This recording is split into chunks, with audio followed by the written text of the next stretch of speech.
السلام علیکم۔ والدین کی خدمت کا صلہ۔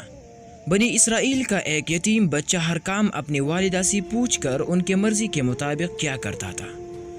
اس نے ایک خوبصورت گائے پالی اور ہر وقت اس کی دیکھ بھال میں مصروف رہتا تھا۔ ایک مرتبہ ایک فرشتہ انسانی شکل میں اس بچی کے سامنے آیا اور گائے خریدنے کا ارادہ ظاہر کیا۔ بچی نے قیمت پوچھی تو فرشتے نے بہت تھوڑی قیمت بتائی۔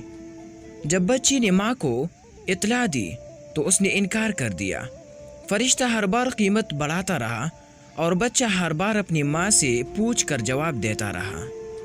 جب کئی مرتبہ ایسا ہوا تو بچی نے محسوس کیا کہ میری والدہ گائے بیچنے پر راضی نہیں ہے، لہٰذا اس نے فرشتے کو صاف انکار کر دیا کہ گائے کسی قیمت پر نہیں بیچی جا سکتی۔ فرشتے نے کہا کہ تم بڑے خوش بخت اور خوش نصیب ہو کہ ہر بات اپنی والدہ سے پوچھ کر کرتے ہو۔ عنقریب تمہارے پاس کچھ لوگ اس گائے کو خریدنے کے لیے آئیں گے تو تم اس گائے کی خوب باری قیمت لگانا۔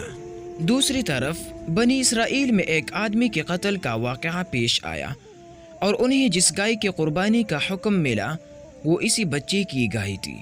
چنانچہ بنی اسرائیل کے لوگ جب اس بچے سے گائے خریدنے کے لیے آئے تو اس بچے نے کہا کہ اس گائے کی قیمت اس کے وزن کے برابر سونا ادا کرنے کے برابر ہے۔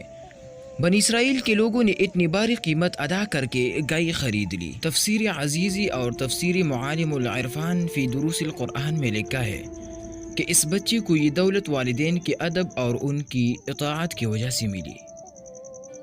تفسیر طبری میں بھی اسی طرح کا واقعہ منقول ہے دوستو۔ اس سے معلوم ہوا کہ والدین کی خدمت و ادب کا کچھ صلہ اس دنیا میں بھی دے دیا جاتا ہے۔